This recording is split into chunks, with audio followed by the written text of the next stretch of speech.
श्री गणेशाय नमः। ओम नमः शिवाय। ओम श्री सांब शिवाय नमः।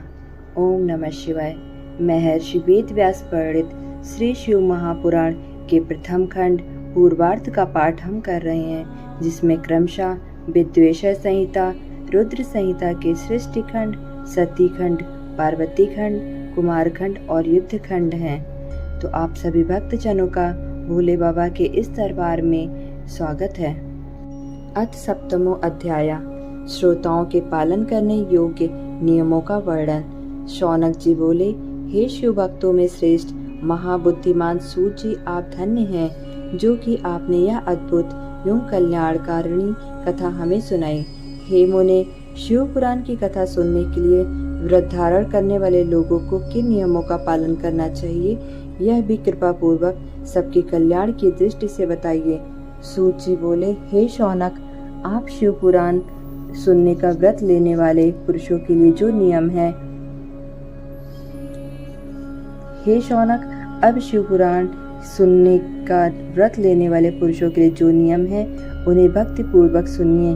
नियम पूर्वक इस श्रेष्ठ कथा को सुनने से बिना किसी विघ्न बाधा के उत्तम फल की प्राप्ति होती है। दीक्षा से रहित लोगों का कथा श्रवण में अधिकार नहीं है। अतः मुने, कथा सुनने की इच्छा वाले सब लोगों को पहले वक्ता से दीक्षा ग्रहण करनी चाहिए। कथाव्रती को ब्रह्मचर्य से रहना, भूमि पर सोना, पत्तल में खाना और प्रतिदिन कथा समाप्त होने पर ही अन्न ग्रहण करना चाहिए। जिसमें शक्ति हो वह पुराण की समाप्ति तक उपवास करके शुद्धता पूर्वक भक्ति भाव से उत्तम शिव पुराण को सुने। घृत अथवा दुग्ध पीकर सुख पूर्वक कथा श्रवण करें, अथवा फलाहार करके अथवा एक ही समय भोजन करके इसे सुनना चाहिए। इस कथा का व्रत लेने वाले पुरुष को प्रतिदिन एक ही बार हविष्यान्न भोजन करना चाहिए।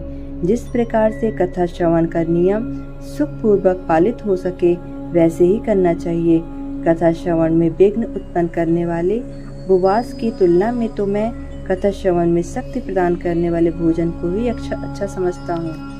गरिष्ठ अन्न, दाल, जला अन्न, सेब, मसूर, भाव दूषित तथा बासी अन्न को खाकर कथाव्रती पुरुष कभी कथा को न सुने। कथाव्रती को बैगन, तरबूज, चिचिंडा, मूली, कोहड़ा, प्याज, नारियल का मूल तथा अन्य कंद मूल का त्याग करना चाहिए। जिसने कथा का व्रत ले रखा हो वह पुरुष प्याज, लहसुन, हींग, गाजर, मादक वस्तु तथा आमिष कही जाने वाली वस्तुओं को त्याग दे। कथा का व्रत लेने वाला जो पुरुष हो उसे काम, क्रोध आदि 6 विकारों, ब्राह्मणों की निंदा तथा पतिव्रता और साधु संतों की निंदा का त्याग कर देना चाहिए। कथा श्रवण का व्रत धारण करने वाला व्यक्ति रजस्वला स्त्री को ना देखे, मनुष्यों की कथा की बात ना सुनाए, ब्राह्मणों से द्वेष रखने वाले और वेद बहिष्कृत मनुष्यों के साथ संभाषण ना करे। कथाव्रती पुरुष प्रतिदिन सत्य, शौच, दया, मौन, सरलता, विनय तथा मन की उदारता, इन सद्गुणों को सदा अपनाए रहे।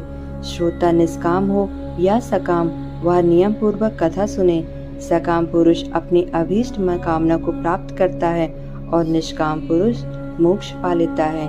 दरिद्र, क्षय का रोगी, पापी, भाग्यहीन तथा संतान रहित पुरुष भी इस उत्तम कथा को सुने। काकवंध्या आदि जो 7 प्रकार की दुष्ट स्त्रियां हैं तथा जिस स्त्री का गर्भ गिर जाता हो, वह इन सभी को शिव पुराण की उत्तम कथा सुननी चाहिए।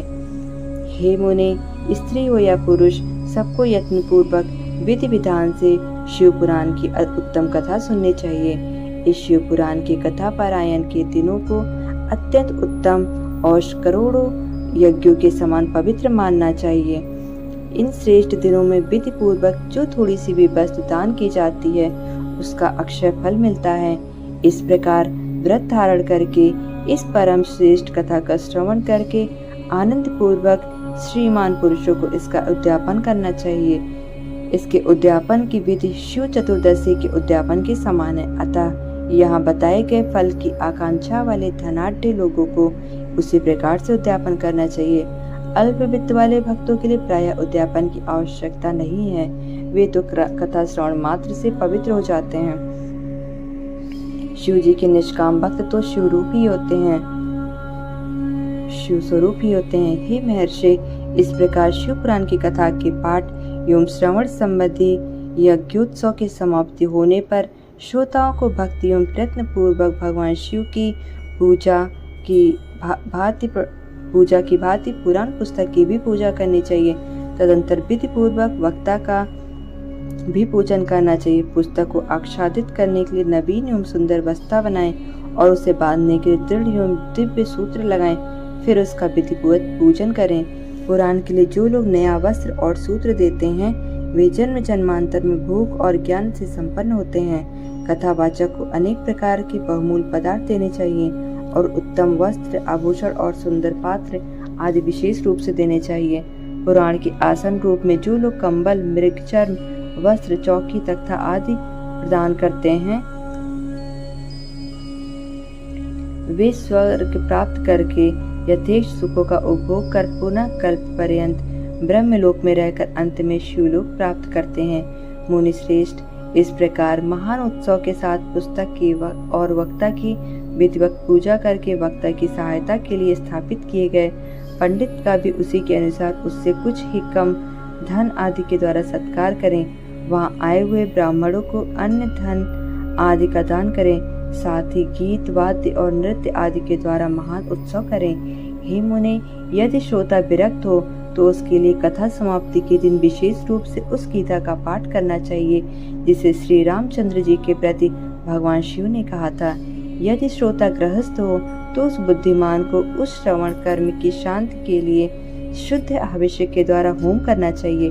हे मुने, रुद्र संहिता के प्रत्येक श्लोक द्वारा होम करें अथवा गायत्री मंत्र से होम करना चाहिए, क्योंकि वास्तव में यह पुराण गायत्री में ही है अथवा शिव पंचाक्षर मूल मंत्र से हवन करना उचित है। होम करने की शक्ति ना हो तो विद्वान पुरुष यथाशक्ति होनीय हविष्य का ब्राह्मण को दान करें। न्यूनातिरिक्तता रूप दोषों की शांति के लिए भक्ति पूर्वक शिव सहस्त्र नाम का पाठ अथवा श्रवण करें। इससे सब कुछ सफल होता है, इसमें संशय नहीं है, क्योंकि तीनों लोकों में उससे बढ़कर कोई वस्तु नहीं है। कथा श्रवण संबंधी व्रत की पूर्णता की सिद्धि के लिए 11 ब्राह्मणों को मधु मिश्रित खीर भोजन कराएं और उन्हें दक्षिणा दें। मुने, यदि शक्ति हो या 3 पल सोने का एक सुंदर सिंहासन या 3 पल 12 तोला सोने का एक सुंदर सिंहासन बनवाएं और उस पर उत्तम अक्षरों में लिखी अथवा लिखाई हुई शिव पुराण की पुस्तक विधि पूर्वक स्थापित करें। तत्पश्चात पुरुष आवाहन आदि विविध उपचारों से उसकी पूजा करके दक्षिणा चढ़ाएं। तदंतर जितेंद्रिय आचार्य का वस्त्र, आभूषण एवं गंध आदि से पूजन करके उत्तम बुद्धि वाला श्रोता भगवान शिव के संतोष के लिए दक्षिणा सहित वह पुस्तक उन्हें समर्पित कर दे। हे शौनक, इस पुराण के उस दान के प्रभाव से भगवान शिव का अनुग्रह पाकर पुरुष भवबंधन से मुक्त हो जाता है। इस तरह विधि विधान का पालन करने पर श्री संपन्न शिव पुराण संपूर्ण फल को देने वाला तथा भोग और मोक्ष का दाता होता है। हे मुने, मैंने आपको शिव पुराण का यह सारा महात्म्य जो संपूर्ण अभिष्ट को देने वाला है बता दिया। अब और क्या सुनना चाहते हैं।